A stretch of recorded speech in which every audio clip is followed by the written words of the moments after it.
40व्या राष्ट्रीय तायक्वांडो स्पर्धेत महाराष्ट्राचा दणदणीत विजय. मूर्तिजापूरच्या खेळाडूंची देश पातळीवर उत्कृष्ट कामगिरी. आंध्र प्रदेशातील विजयवाडा येथे डिसेंबर महिन्यात पार पडलेल्या 40व्या राष्ट्रीय तायक्वांडो स्पर्धेत महाराष्ट्र संघाने उत्कृष्ट कामगिरी करत 8 सुवर्ण, 2 रौप्य व 5 कांस्य पदकांची कमाई करून राज्याचे नाव उज्ज्वल केले आहे. आणि या यशामध्ये मूर्तिजापूरच्या खेळाडूंनी मोलाचा वाटा उचलत संपूर्ण देशाचे लक्ष वेधून घेतले. आणि या स्पर्धेमध्ये नक्ष देशपांडे याने शानदार खेळाचे प्रदर्शन करत सुवर्ण पदक पटकावले.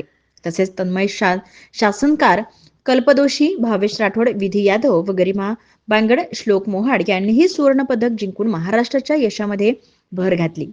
मानस बाहेती व जसनूर कोचर यांनी उत्कृष्ट खेळ करत रौप्य पदकांची कमाई केली. तर विजय नांदेकर, अनन्या कोथलकर, स्वरित मानकर, रोहित सरदार व गौरी धांदुकिया यांनी कांस्य पदके पटकावत संघाच्या यशात मोलाची भर घातली.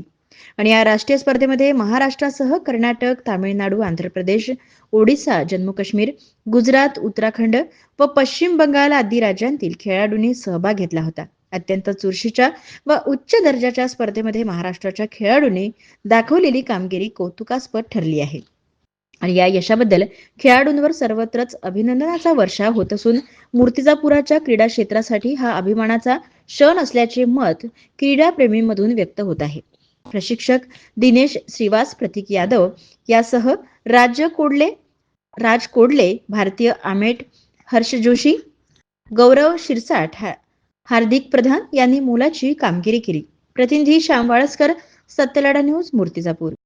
जिल्ह्यातील सत्यलढाच्या महत्त्वपूर्ण घडामोडी पाहण्यासाठी आपले Satyaladha YouTube news channel subscribe करा, बेल आयकॉनला क्लिक करा आणि रहा सदैव अपडेट.